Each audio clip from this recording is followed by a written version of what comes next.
go ahead and remind you that we also have the internet with the most up-to-date menu. So I would suggest probably not keeping those around either. Let's move down here. This is not that exciting. Just a couple of more things. Measuring cups, strainers, big mixing bowls. You can see there's not really a whole lot of stuff down there. Don't feel like it's your job to fill up your cabinets with more things that you need. It's just gonna cause you stress. You guys have already seen in my junk drawer, and I didn't reorganize it, but it's pretty much stayed how I left it from when I did that video. Down here, we just have our cords for our coffee maker and some napkins. Cookbooks. Little tip about cookbooks, also internet. So unless you have, like this is a family cookbook with family recipes. Same thing with this one, so it has some family recipes in it. Unless you have, like, keep stuff like that, of course. But as far as just cookbooks you buy off the shelf, you're probably better off just to follow a blog. Down here, we have dish towels and cleaning towels. Under the sink. Here are all of our cleaning supplies. We don't have a lot of them. We don't need a lot of them. Just dish soap, some vinegar, some hand soap, and like some Clorox spray, but I normally actually use thieves oil, concentrate. So where's my cleaner? I normally just use this right here. It's called thieves oil. And I ordered this one from my cousin. It's Young Living brand. I'm sure there are other brands. But this little bottle is about $30. It'll last me forever because the concentration is 1 part cleaner to 30 parts water. For most cleaning application, there's also a recipe for heavy degreasing, which is just twice as much cleaner. Light degreasing, which is less.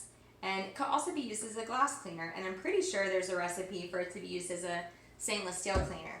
So it's kind of like an all-in-one. I highly recommend doing something like this for the same reason you would do the Ziplocs or the reusable silverware, the to-go silverware. Just because, why not? It's less plastic bottles, it's healthier, it's more natural ingredients, and it works. So, and it keeps your kitchen tidier. And I much rather do this with like some cleaning rags. I just got this pack of rags, again, from the dollar store, as opposed to, I know a lot of people use stuff like this, these cleaning wipes, and I mean, it's sad because they go into the trash. They're only used once. We got this as a gift when we needed cleaner desperately. So we did use them, but we use all of them, and like we normally just have a little bleach spray down there for stuff that we need to disinfect.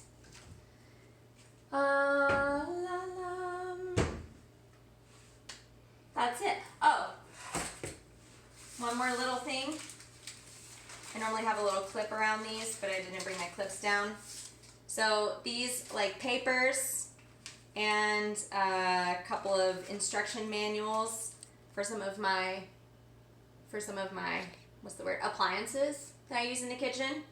And then these are just my little stickers that we used for our spice rack things. So I would just clip these together, put them in a folder, and store them with your cookbooks. So they're always where you need them. And that's it for the cabinets. Yes? You're good? My reminder is also my camera lady. I did mention, I had a few people ask me to do tips on the pantry, which I did a couple of weeks ago, but I did it on an Instagram Live. So I wanted to go back over it for you really quick here and just give you my favorites, hit on some highlights. This is my pantry, for those of you that didn't see it before. I'll start at the top. I love these jars for organizing things. I think they just look really cute, and they're a couple different sizes. I put Scotch tape on mine to label and just wrote with a Sharpie. You can do your labels however you want, but this is like the easiest. I highly recommend putting things in bins. These are our cookie cutters. Not that we ever make that many cookies. Cookie cutters, baking supplies. Here's some more baking stuff in this bin. We grouped like items in the bins, like this is cereal. Oh, this is actually where I've been keeping my Ziplocs. So here's our cereal. This is our chip bin. This is one of my absolute favorite tips to give everyone, is to use these little binder clips instead of chip clips. They hold a lot better. They also hold like numerous bags and they're really strong. So that's a good one. I use those for everything. And then here's another little bin with our bars and sweet treats. You can see some Girl Scout cookies back there. Down here, did the same thing, mason jars for pretty much everything. I don't have labels on these because I know what they are. And then down at the bottom are where I have my little gadgets and appliances. And another big thing for these is I use the binder clips on all of them to keep the cord with the item on all of them. And that's it for the pantry. Did I miss anything? Alright, cool. So, I hope you enjoyed yourself. I hope you enjoyed this tour of my kitchen. I'm really excited that I got to give it to you because it made me organize my kitchen. And it's always a process, and even though I've organized it a bunch of times, I still had a lot of work to do. So, thank you for tuning in and watching and holding me accountable for keeping my place organized. You can always, I'll be putting these videos out on Fridays every week, mostly every week. That's the plan. And you can follow my organizing journey, whatever I'm doing that week, on my Instagram stories. My Instagram is Be Simplified Co. Or you can also follow along on my Facebook, which is Be Simplified Company. And thank you very much, and I'm sending you all love, and let me know if you have any questions, comments, or feedback.